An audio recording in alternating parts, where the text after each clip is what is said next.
Okay, so we have our second RX 580. This is the second card out of the 7 that I've bought. So in this case, the owner said that all these cards receive no power, so we think we already know that we have either a blown fuse here or a blown fuse there, indicating a lack of 12 volts, and that we have a... Okay, in the last card's case, we had a dead MOSFET. That's still our first suspect, but we also have to look at, say, dead capacitors. So I have my multimeter in... No, actually, no, I don't. What the hell? Okay, so whenever my probe touches ground, it beeps, right? So let's just check the fuse here. No short. Let's check up here. Okay, so the fact that we don't have a beep up top, but we do on the bottom, tells us we have 2 blown fuses. And that we have a short on 12 volts. Finally, let's just check, very quickly check, 3.3 volts just in case. I don't think there'll be anything wrong with it, but, it doesn't hurt to check.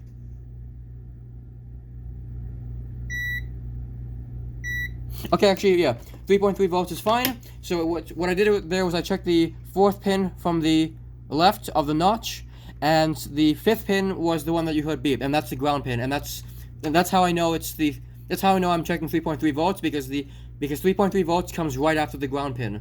Okay, so we have a short on 12 volts. So in the last video, if you watched it, you will remember that this top MOSFET connects to the 12 volts from the PCI Express connector, and these 3 bottom MOSFETs connects to the external 8-pin power connector. So we suspect these 3 bottom MOSFETs. Now, unfortunately, it doesn't seem like we can... Unfortunately, nothing seems obviously bad just by looking at it. Okay, so like I said earlier, we suspect it's the MOSFETs. However, we also want to check, just to be sure, the capacitors on the back. It's rather common for these capacitors on the back to fail and cause a short. In this case, they all look good. So we're gonna hook up our power supply, and we're gonna check if we get if we feed 12 volts here, if we get voltage on the GPU. If we do, then we know that it must be a MOSFET, because the MOSFET bridges the 12 volt input to the GPU vCore output. So in this case, I'm setting my power supply to 0.6 volts. It's high enough. So it's low. I should say it's low enough that it should be safe for any voltage rail. Okay, so the card is taking 0.6 volts and 1.5 amps. So let's go switch over back to our multimeter, and let's see if we have voltage on the actual GPU itself. Just give me a second. Let's check the GPU. Let's check just any one of these inductors on the back.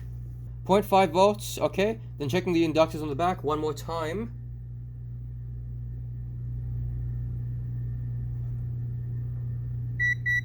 Okay, 0.48 volts.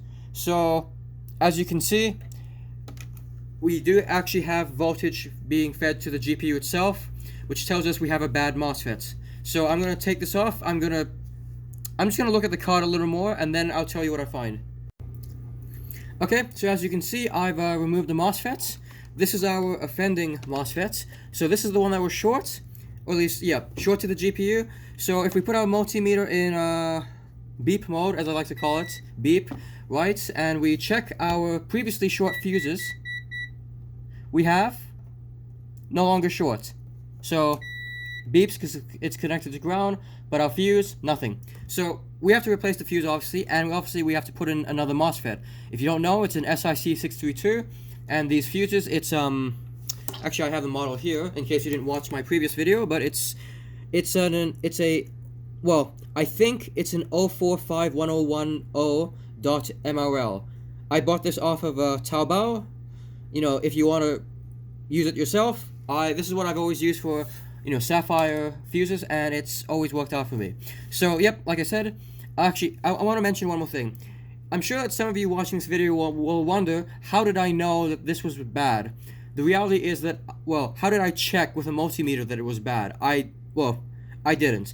Unfortunately, when you work with, GPU VRMs, in this case, we had a direct connection between voltage in and the switch output, right? Because they all share the same voltage in, and because they all share the same outputs, you can't actually, well, you sometimes just can't check with a multimeter which MOSFET is bad. Sometimes you just have to sometimes you just have to take them off one by one and see which is bad. And in this case, we couldn't use a power supply either, because any voltage we sent into the short 12-volt rail ended up in the GPU. So we were limited to at most a volt, and that's we don't want to risk the GPU just to make our lives a little bit easier. So in my case, I just took them off one by one, starting from the bottom. I got semi-lucky in that it wasn't the very top one. So yeah, I'll put on a new MOSFET, and I'll change the 2 fuses, and we'll see if the card boots. Okay, so as you can tell, I've put, okay, actually, maybe you can't tell, but I put 2 new fuses here, and I've also put a new MOSFET. Let's see if the card starts, and it runs.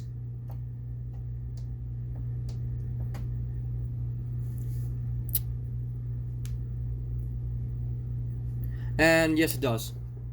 There we go. There's the splash screen for my BIOS. So as you can see, the card seems to work.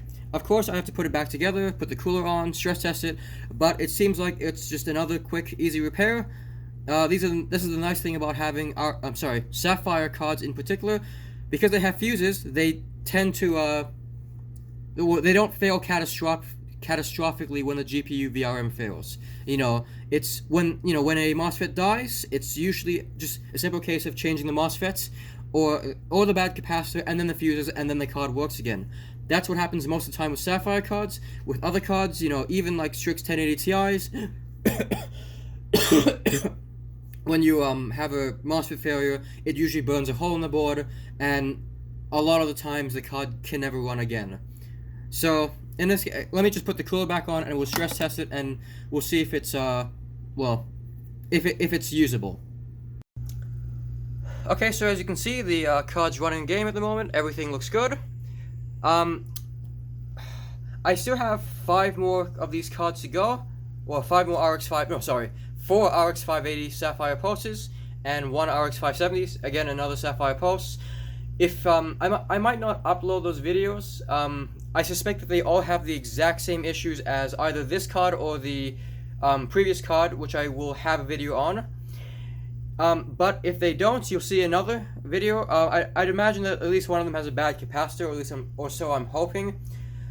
Otherwise, thanks for watching this video. If you want to see more of these videos, please consider a like or subscribe.